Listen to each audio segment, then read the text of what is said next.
Okay, so today we are going to be talking about the styles of classical music. You should see the front page of your paper that says medieval music, Renaissance music, and Baroque music.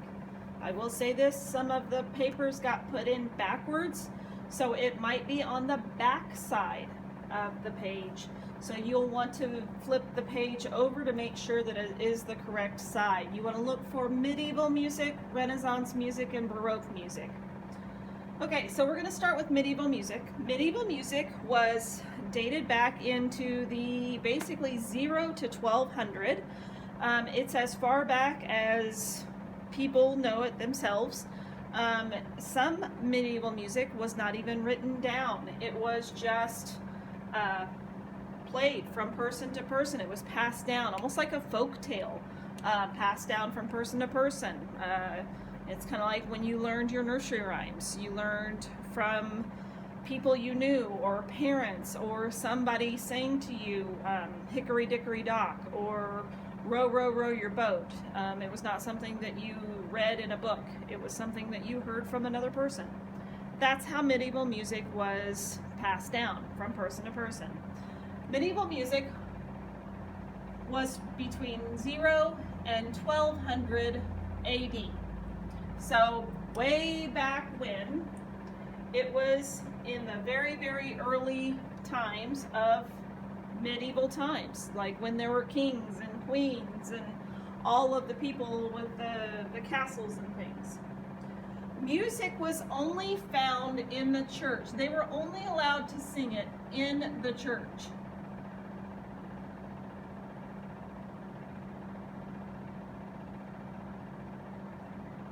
Music was not allowed to be sung or played outside of church.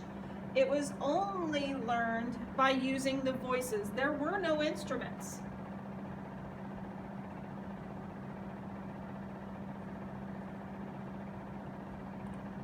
A lot of times you would hear somebody sing one thing and then they would echo it. It was not written down. So somebody would sing it to them and then they would sing it back, or they might even sing a different part back.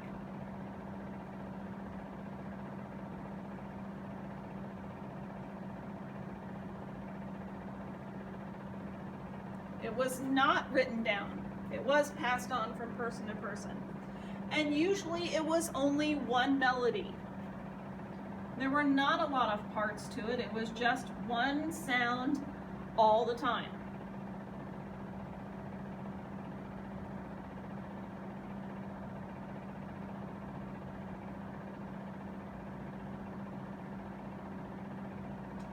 So I have this other box over here, and this other box is going to be, we're going to kind of draw what we might think medieval music would look like if it were a rose.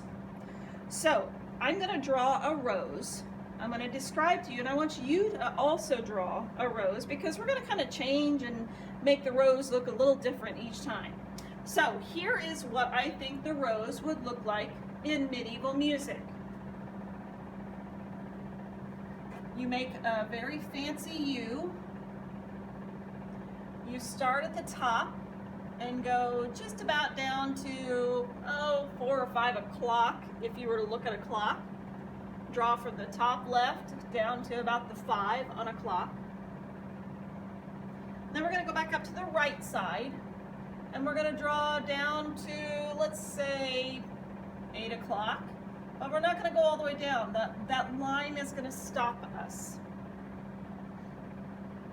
And we're going to kind of do the same thing again, except this time we're going to start on the left-hand side, and we're only going to go to about halfway down the line that we just drew.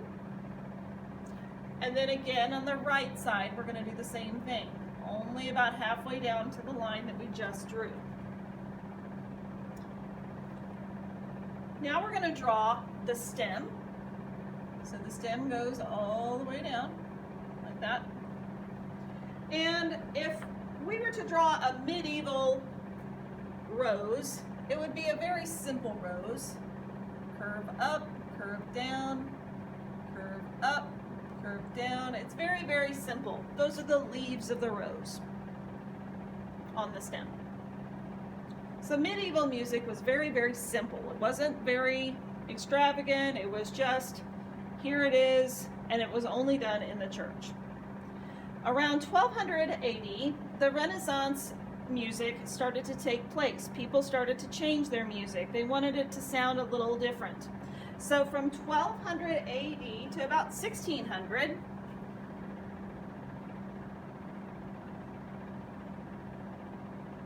music started to change.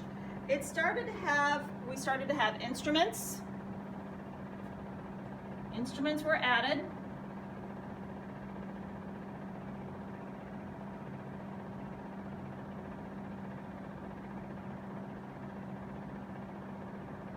They started playing the music outside of church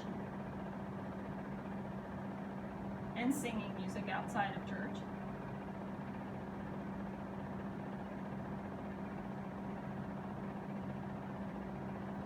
It was used quite a bit to travel from town to town to tell stories. It's sort of your pre-newspaper. They didn't actually have newspapers back then, so they used these people and they traveled from town to town telling the news of the different places. So Renaissance music was played outside of the church and inside, but it started being played outside of the church, and they started using instruments to be able to add to the music. Okay, so if we were to draw the Renaissance rose, we might add a little to it. So I'm going to draw my rose again. There's my U. I'm going to draw a line down to 5 o'clock, line down to 8 o'clock, another line about halfway down, and another line about halfway down. We're going to draw our stem same way. I'm going to draw a couple of leaves. Curve up, curve down. But this time I think I'm going to add a little bit to it. I might put some sunshine, like the instruments gave a little bit of extra. I might put some birds, little V's everywhere. Might put a cloud. Okay, kind of give a little bit more description to the picture. Okay, so we kind of added some stuff to the rose. Okay, so that was about 1200 to 1600, and then around 1600 they started saying, you know what, we're getting a little bit too much. It's a little bit too busy. We're starting to add some things and it's really getting busy. Let's kind of take it back. This is my grass. Let's kind of take it back and let's back up for a second. And I like the background, but let's really make the melody stand out. So around 1600 to 1750, they started making Baroque music. Baroque music was music that focused on the melody.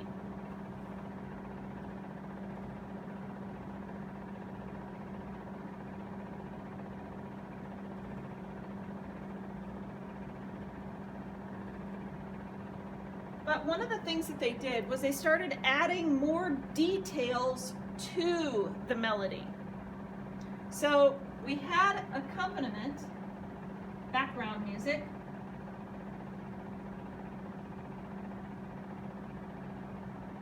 but they added more details to the melody. So what should we do with our rose? We should add more details to our rose. So let's go ahead and put our rose down.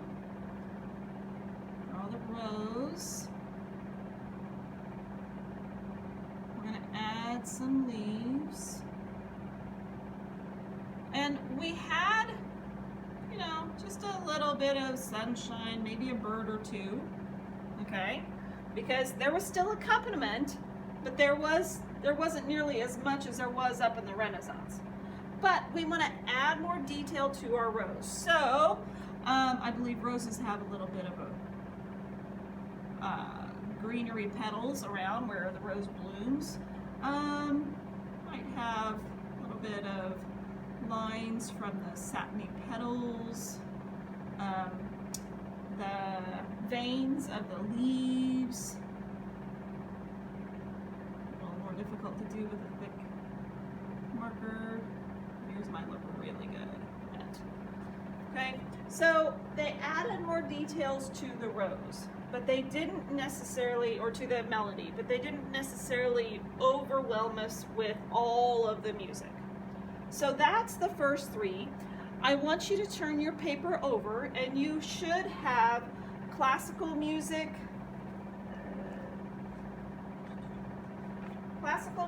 romantic music, and modern music. We're going to do that in just a second. I'll let you finish up there first.